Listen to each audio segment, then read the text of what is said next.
एक numerical class 12 physics 2006 में पूछा गया है, और एक ये आज तक मीन्स 25 तक, जब से बोर्ड स्टार्ट हुआ होगा, पता नहीं कब से स्टार्ट हुआ है, तब से लेके 25 तक आप जितने भी पीवाई की बुक देखेंगे आपको खूब सारी पीवाई की बुक मिलेंगी, लेकिन उन बुक्स में जनरली आपको 99% आपको जो क्वेश्चंस मिलेंगे वो बैलेंस डिस्ट्रीब्यूटेड ब्रिज मिलेगा। बैलेंस का मतलब है अगर हम क्रॉस आर्म्स में अपोजिट आर्म्स को मल्टीप्लाई करेंगे, देखो ये बनेगा 20 इंटू 1 20 बन के आएगा, और 12 इंटू 2 24 बन के आएगा।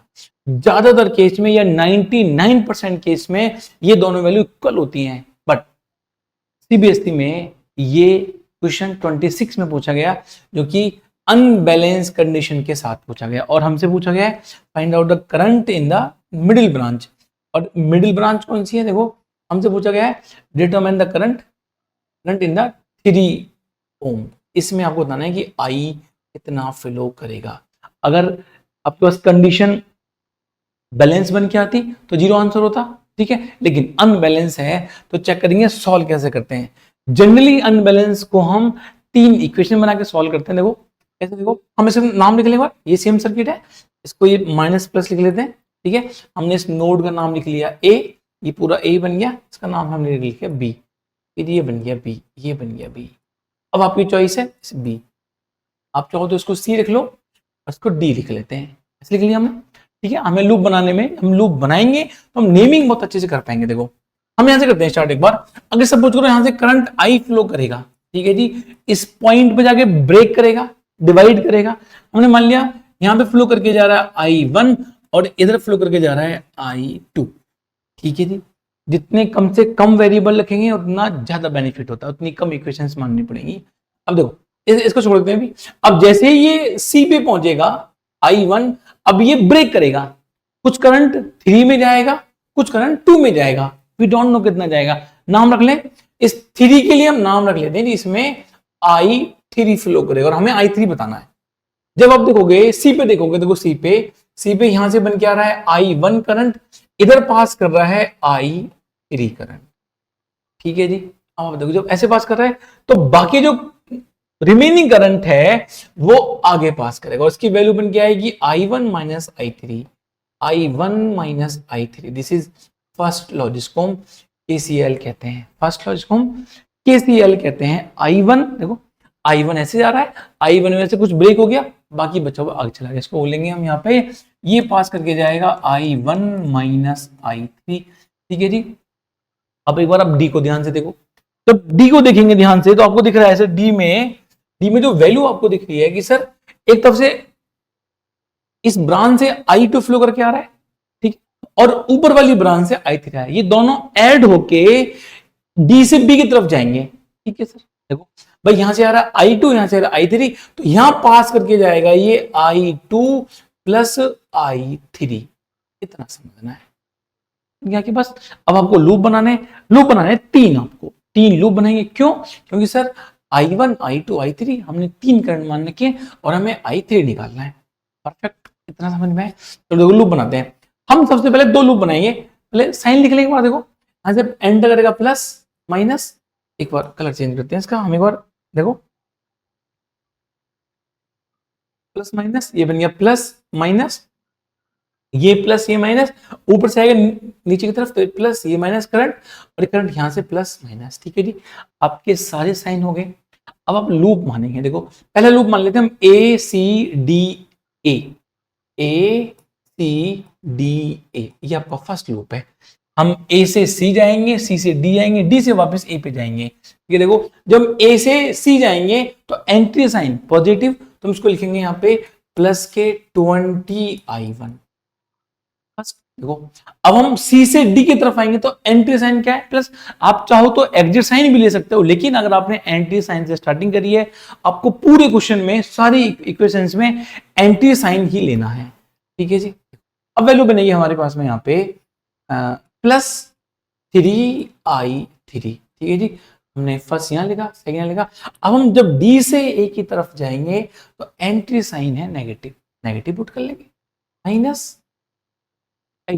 Minus 12I2 is equal to 0, ठीक है जी। मैं 12 आगे ले जाऊं, मैं बोल दूंगा यहाँ से वैल्यू बन जाएगी 20i1 plus 3i3 is equal to 12i2, equation number 1 मान लेते हैं, इक्वेशन नंबर। ठीक है जी, परफेक्ट, इतना समझ आया। ठीक है, पहला लूप हो गया। सेकंड लूप, इसको मान लेते हैं सेकंड लूप। देखो क्या मान लें इसको, ऐसे मान लें, हम ऐसे फ्लो करा लेते हैं ऐसे करके। तो हम C से D आएंगे, D से B जाएंगे, B से C जाएंगे। ठीक है जी, हम मान लेते हैं इसको C D and then B और C, B और C।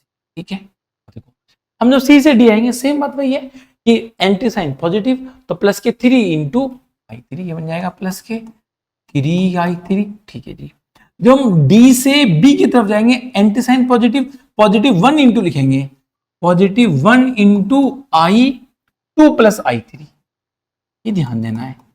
जहां पे करंट आ रही है प्लस के, वहां प्लस के लिखेंगे। ठीक है, नाउ अब हम जब B से C जाएंगे तो नेगेटिव के 2 और साथ में i1 माइनस i2, बस यही तो ध्यान देना है आपको। हम लिखेंगे यहाँ पे माइनस के 2, लिखा जाएगा i1 minus i3 is equal to 0।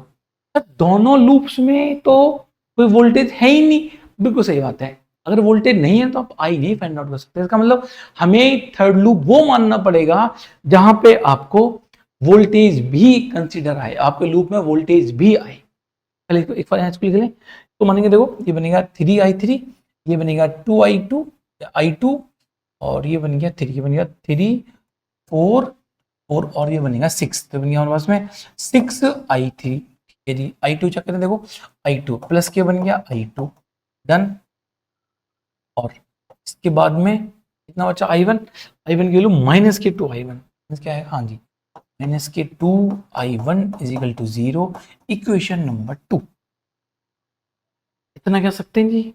ठीक है, चलो जी, इतना समझ में। अब आप एक लूप, आपकी चॉइस है, आप चाहें तो ए डी बी वापस घूम के ए पे आ जाए तो वोल्टेज कंसिडर हो गया, या आप चाहो तो ए सी डी इस लूप से ऐसे घूम के, देखो ऐसे लूप बना दो इसको मैं। ठीक है, एक देखो ये लूप है आपस में, दिस इज थर्ड लूप, ये थर्ड लूप है, दिस इज थर्ड लूप। ठीक है जी, आप जहां से जाए वहां से स्टार्टिंग कर सकते हैं। देखो हम मानेंगे ए से जाएंगे सी की तरफ, प्लस के 20i1, कितना बनेगा, प्लस के 20i1, यहाँ लिख लें इसको, ये बन गया हमारे पास प्लस के 20i1। ठीक है जी, 20i1 डन। इसके बाद में जब सी से बी जाएंगे तो प्लस के 2 के बाद में i1 माइनस i3, प्लस के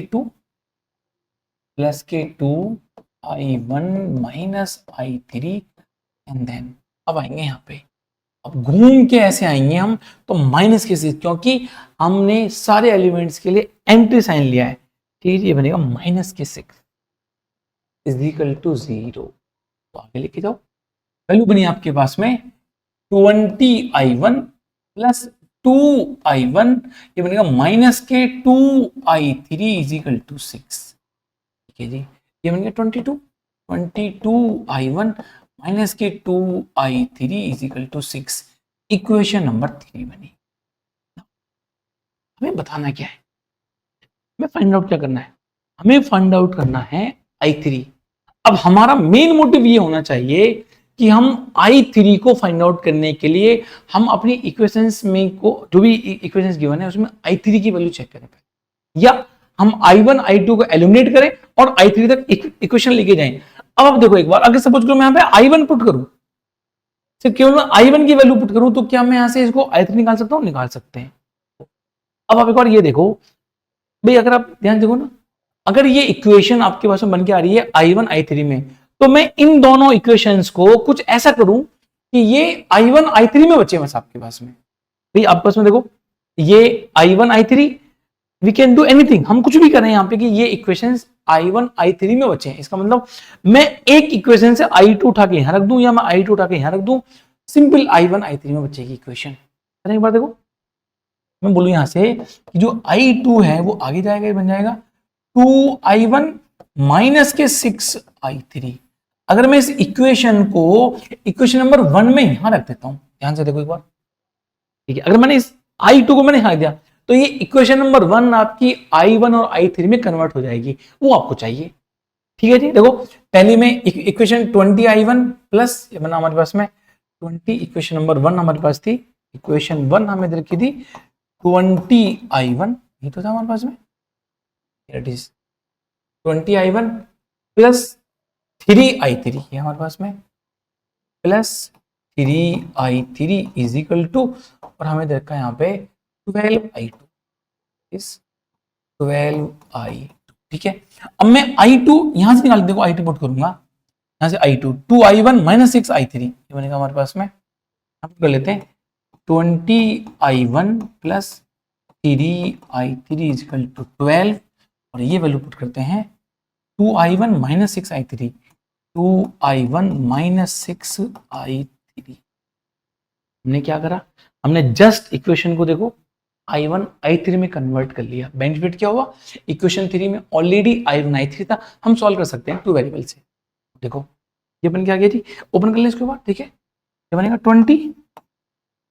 20I1, here it is 20I1 plus 3I3 is equal to, multiply करो, ये बन गया 24I1 माइनस, ये बन गया 72, इट इज 72I3। ठीक है सर, अब मैं क्या करूं इसको एक बार देखो, मैं I1 को इधर लेके आ जाते हैं और I2 को उधर लेके जाएंगे। देखो बहुत ध्यान से देखना, आपका इक्वेशन कन्वर्ट हो गया, I2 जाएगा उधर तो बनेगा 73I3, 72I3 और 3I3 बन गया 72I3 प्लस 3I3। ठीक है जी, इज इक्वल टू, देखो ये गया उधर, हम 20 को इधर लेके आएंगे, ऑलरेडी 24I1 है तो वैल्यू बनेगी 24I1 माइनस के 21 माइनस के 20, 24I1 माइनस 20I1 ऐड करना, तो ये बन गया 75I3 इज इक्वल टू, ये बन गया 4I। और पीछे काम हो गया। अब अच्छा काम क्या हुआ यहाँ पे आप देखोगे ध्यान से कि 75I3 is equal to 4I1 आ गया। हाँ जी, अब आप अगर यहाँ पे सोचोगे यहाँ पे कि देखो भाई अगर मैं यहाँ से I1 की वैल्यू निकालूं जो कि 75I3 अपॉन 4 बन के, इसको मैं जाके इक्वेशन नंबर 3 में पुट कर दूं, this equation will be only in I3 और आपको आंसर मिल जाएगा। बहुत बढ़िया, इस पर से काम हो गया हमारा। 20I1 कहाँ लिख लेते हैं, 20I1 22I1 minus 2I3 is equal to 6। ठीक है, और हमारे पास वैल्यू आ रही है I1 की वैल्यू बन के आ रही है 75I3 अपॉन 75I3 अपॉन 4। ठीक है जी, अब आप एक बार इसको यहाँ पुट कर लो, ये बन गया 22 इंटू 75I3 अपॉन में 4 minus 2I3 is equal to 6। Cut करो, देखो 2 से कट कर लेंगे सर, 2 टाइम्स 11 टाइम्स मल्टीप्लाई करेंगे 11 इंटू 75 कर लो मल्टीप्लाई, कितना बनेगा, ये बनेगा हमारे पास में 5 इंटू 5 11 इंटू 5 55 बन गया, और ये बन गया I3, ये बनेगा 80 55 5 82 I3 अपॉन में 2 minus 2I3 is equal to 6। LCM लो, एलसीएम लेंगे यहाँ 2 इंटू 2 4, ये बनेगा 12, वैल्यू बनी हमारे पास में 825 I3 माइनस 4 I3 अपॉन में 2 इज इक्वल टू 6। ठीक है जी, क्रॉस मल्टीप्लाई करो, कितना बन गया 12 बन गया, वैल्यू बनी हमारे पास में 12, ये बनेगा 821 I3 इज इक्वल टू 12, और हमें I3 की वैल्यू ही बतानी थी जो कि 12 अपॉन 821 एम्पियर। ये वन ऑफ द मेथड है, ये एक मेथड कह सकते हो आप इसको। ठीक है, बाकी और बहुत सारे मेथड होते हैं जिसको हम नोडल वोल्टेज भी कहते हैं, एक नोड का वोल्टेज है हम वहां से भी निकाल सकते हैं, बिल्कुल आसानी से आंसर आ जाता है। ठीक है, ये एक मेथड है, और हमने इसमें KVL KCL इसलिए अप्लाई करा है क्योंकि 12th क्लास में ये है, हम इसको पढ़ रहे हैं। ठीक है, तो आई होप आपको समझ में आया होगा कि फर्स्ट टाइम CBSE ने रिसेंट ईयर्स में, बहुत पहले से तो नहीं पता मुझे, लेकिन अगर आप POQ चेक करेंगे तो आपको CBSE में कोई भी अनबैलेंस कंडीशन ऐसे नहीं दिखेगी। हमने 3 लूप बना के सॉल्व करा, ठीक है, और आंसर बना 12/821। आई होप आपको समझ में आया होगा।